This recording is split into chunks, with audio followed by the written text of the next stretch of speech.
Okay, everybody, we're going to be doing construction number 14. Construct a circle circumscribed about a triangle. This means that the circle will be on the outside of the triangle. So our first step is to draw ourselves a triangle using our straight edge. We are going to make a decent sized triangle. You don't want to go too large, and again, you don't want to go too small.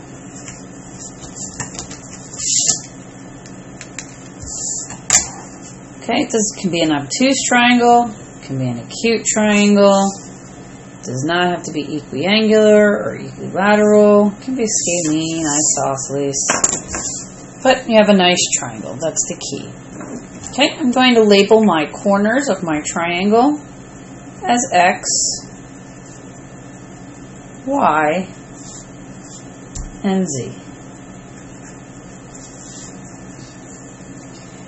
Now I'm going to use my compass,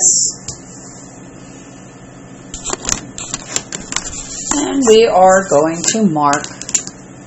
Open our compass up. We're going to put our compass down on each vertex, and our goal is to make perpendicular bisectors on each side of the triangle.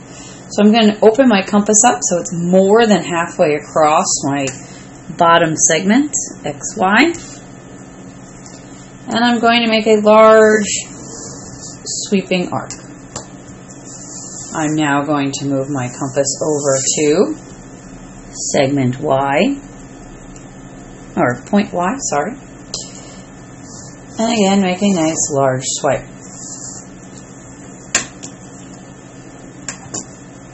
I'm going to mark these two intersections. And I'm going to use a straight edge and connect those 2 points to create the perpendicular bisector. Might be easier to see if I turn that light out. Perpendicular bisector of my segment there. Now I'm going to turn my paper and I'm going to do the exact thing on segment YZ. Put my compass down. Again, I'm going to even use the same measurements as before. So there's my first intersection, my first swipe. Moving my compass over here to Z. Here comes my second swipe.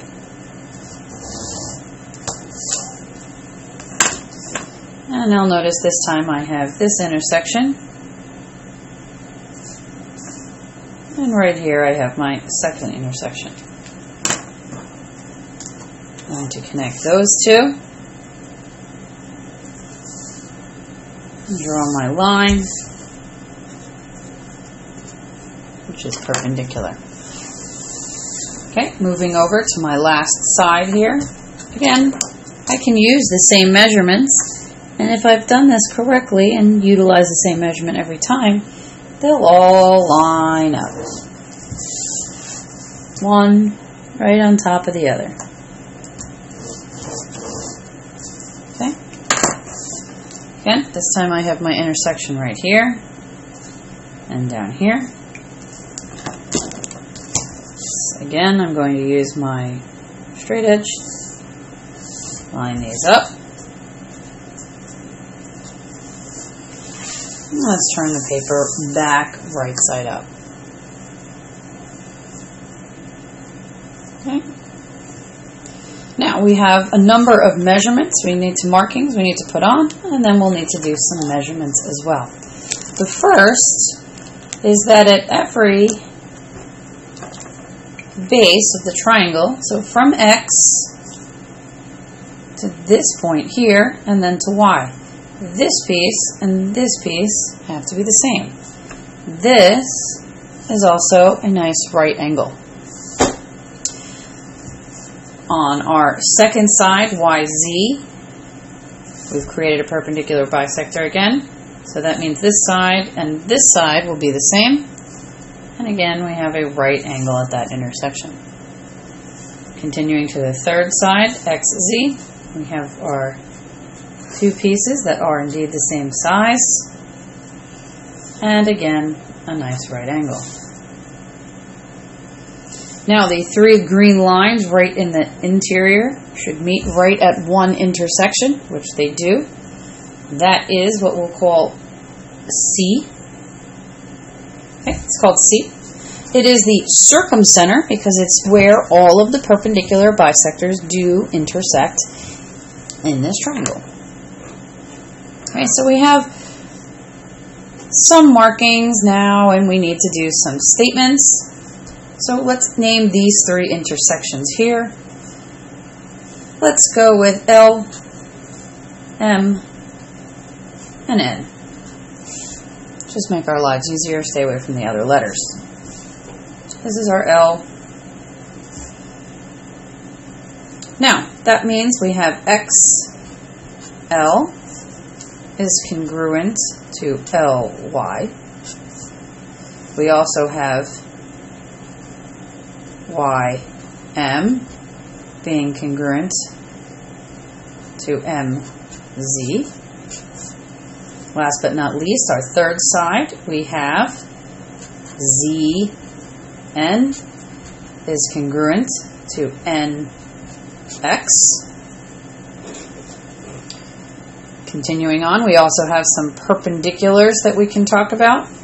We have XY is perpendicular to our green line, which we can call CL. Notice it's a line. We have segment YZ being perpendicular to line CM. And last but not least, we have segment ZX perpendicular to CN, line CN. So that takes care of those parts so far. Now we can do our measuring. My segment here is 4.9 centimeters. My segment on this side is about 5 centimeters. Turning. I have 5 centimeters on this side. And on the right side, about 5.1 centimeters. Continuing to turn. I've got about 4.6 centimeters. And lastly, right on target there, 4.6. Last but not least, in the measuring department, I need to check my right angles. I have 3 of them. Putting my protractor down. This is exactly 90 degrees. Turning my triangle. Lining everything up. This is exactly 90 degrees. Last but not least, we have exactly, that looks like 91 degrees. Let's see which side was the 91. Actually, second measurement, I agree, it is 90 degrees. Okay, our final piece to this puzzle is there's a cool trick. We will be able to put our compass down on point C. We're going to open our compass so we can see our point X. Okay, so I'm opening or closing depending upon what you need to do to visualize point X right in the compass there. And when I do this, when I draw a circle around, I should touch all 3 corners of the triangle without any problems.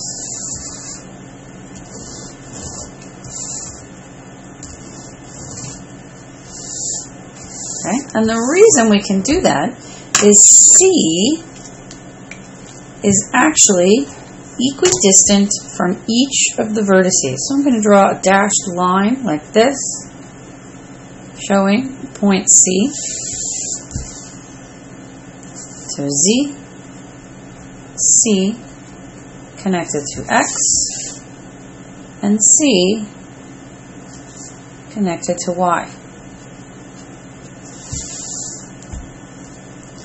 And our last statement that we're going to add is that the distance from C to X is congruent to the distance from C to Y, which is also congruent to the distance from C to Z.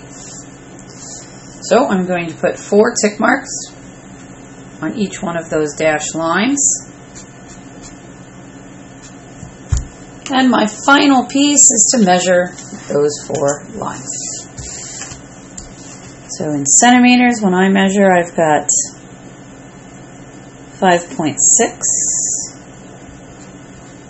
centimeters. And over here is about 5.7 centimeters. And last but not least, Z is also about 5.7 centimeters. Now you can do obviously yours entirely in pencil. If you did it, that's fine. If you think it's easier to go over a few of the parts in different colors, that might be a good idea as well. But that is your final construction. Good job.